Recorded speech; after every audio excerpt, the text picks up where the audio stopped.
visit with our friend Bob Kendrick, president of the Negro Leagues Baseball Museum, right from his office at 18th and Vine. Bob, before I ask the serious question, I want to ask you how challenging this will be tonight to see the St. Louis team representing a group that wore blue, and then the Kansas City Royals representing one that wore red. Yeah, it's going to be a little different, but, you know, as long as the good guys come out on the right side of this game tonight, it'll be all good. Yep. And even though we switch color schemes for this game. Well, I'll go here first and then let Monty take over. Part of switching color schemes was a big part of the Negro Leagues, wasn't it? Well, particularly as it related to the Kansas City Monarchs. You know, that's one of the reasons, Joel, that we've been able pretty much year in and year out to almost introduce a different Monarch uniform. J.L. Wilkinson, man, they were stylish. They were one of the few teams that changed their uniforms almost every year. And so this year we're wearing the 1945 Kansas City Monarch home jersey. And the road jersey was actually a gray one. And of course, Jackie Robinson's career began here in 1945. And as I tell people all the time, Joel, before he was number 42, he was number 5 for our great Kansas City Monarchs. So our city has seen 2 great number 5s, Jackie Robinson and, of course, George Brett. And, Bob, I'm interested, anytime we talk about the Negro Leagues, you know, Buck O'Neil comes to mind because we had such great memories of Buck here in Kansas City.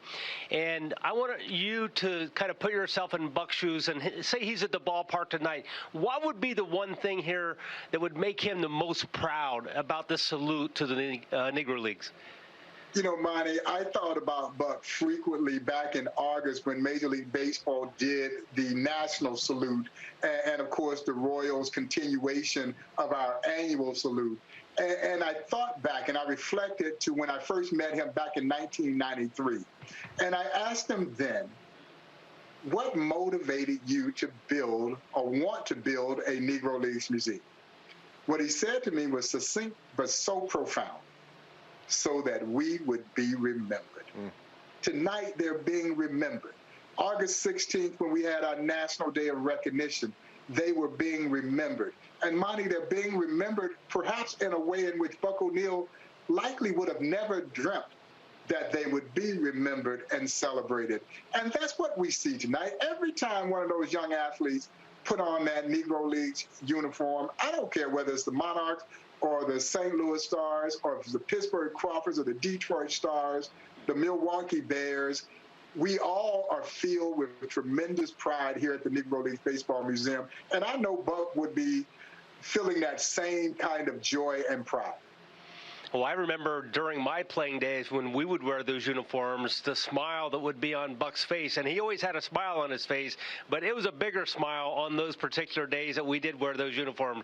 So I agree. He would be very excited about the way this thing has really turned into. And I want to talk to you about the players. And I was thinking about this earlier today. If you were going to take one of the Negro Leagues players and say he would be the best player in baseball today, can you narrow that down to just one? Ooh, it would be tough, Monty. It would be tough.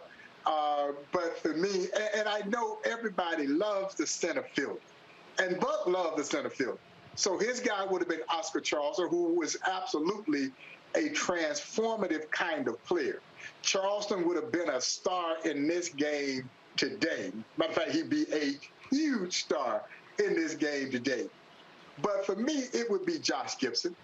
Yeah, it would be the great Josh Gibson, man, because that catching position has not really seen anyone, Monty, quite like Josh Gibson. That combination of power and average from a guy who was not a good catcher, but a great catcher. Because he was such a great athlete that I don't know if he was coming up in the game today, if he would have gotten an opportunity to catch. But if he did, and I tell people all the time, if you want to think physically, to get an indication of who Josh Gibson kind of would resemble, you know this guy very well. Think Bo Jackson as a catcher, and that's Josh Gibson, man. Oh, man. Well, Salvador Perez and Yadier Molina, two of the best in the game, would be in awe at watching Josh Gibson, who I think we just saw a moment ago over your right shoulder. Well, I can see it right now, the picture on the wall.